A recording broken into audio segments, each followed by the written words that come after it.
Good morning. Next news. We want justice. Another woman bleep during conjugal visit with bleeper, Banfield. NewsNation. 62-year-old Stephanie Brinson died during a conjugal visit at the Mule Creek State Prison in November. With her husband, convicted bleeper David Brinson.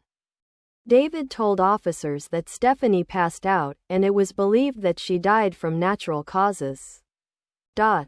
A coroner determined that she was strangled. Another woman, Tanya Thomas, was also bleeped during a conjugal visit at the same prison in July. Natalie Jimenez, a family member of Stephanie Brinson, joins Banfield to talk about her death. Below are your comments. I could understand this policy if you're in prison for a minor offense. I don't understand why any violent offender would be allowed access to another human while in prison. That is the entire purpose of putting them in prison.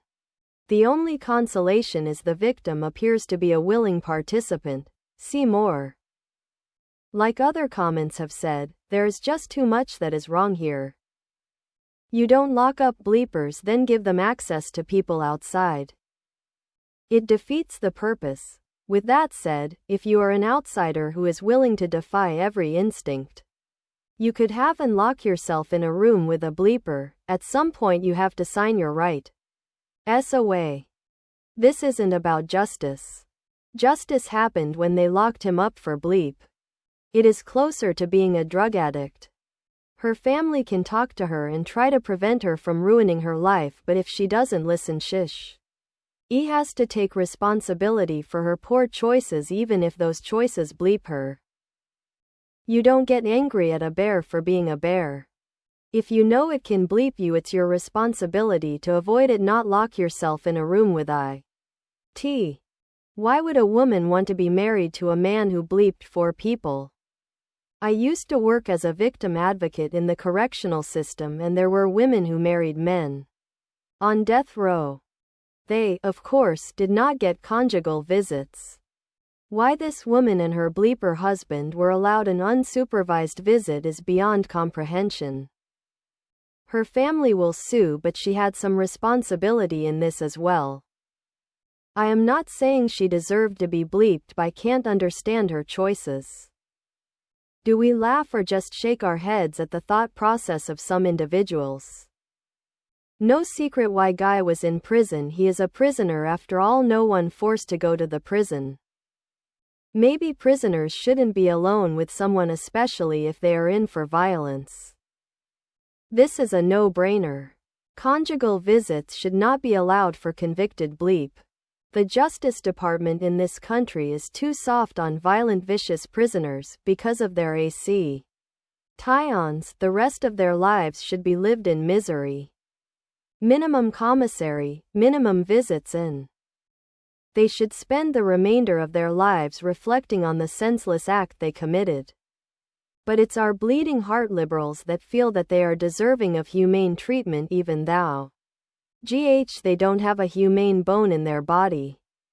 Isn't there a frog in the scorpion parable about this kind of thing? Victim's family wants justice? He's already in prison for life. They are in prison, they should get no visits for anyone but an attorney ever, and attorney on get a 10 minutes visit. What exactly does the family want? She went there to sleep with a bleeper.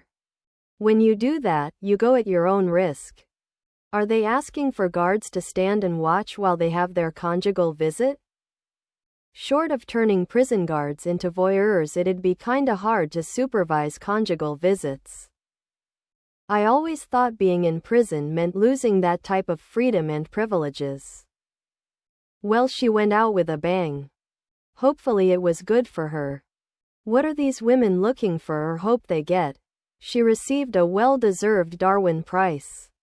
I guess there goes their chance to be on Love After Lockup. What did they expect? Some women find the idea of conjugal visit more exciting. There is a price for excitement. There is a bleeper in Arizona who married his doc psychologist. They divorced and he married yet another DOC psychologist. They are still married. She has kids who were little when she married him. Bio dad, who is also a psychologist, found out she was bringing their kids to the prison on the weekends to visit their new daddy. She is very attractive and educated. It's difficult to understand her choices. Bleeper is very manipulative. Jacob Weidman. Pouting #justice for Eric Kane. I call for ending conjugal visits immediately, everywhere. You commit a crime, you do the time. Why are people in prison allowed this? It never made sense to me. Seriously? We have no obligation to protect a woman if she's dumber than a rock to have conjugal visits with a convicted bleeper. We can't feel sorry for anyone brain dead enough to walk in front of a speeding car. No violins here. Guess who messed it up for everyone? The whole idea is just insane. Conjugal visits for prisoners at all. Why on earth would anyone marry a bleeper in the first place? Let alone allow them within 10 feet. That guy should be in prison. I have a good idea, don't have a conjugal visit with a bleeper. Why in the world is a convicted bleeper allowed this type of privilege? I honestly don't know what on earth these women expected. What? They want people watching them on cameras? You know you have a personal obligation to yourself? A conjugal visit with a convicted bleeper, what could go wrong? Why is this even a discussion? An adult female made a choice and there were consequences. I know that too many people wish to live a consequence-free life, but seriously? Consequences really are the best. Please subscribe to my channel. And if you like it, please thumbs up.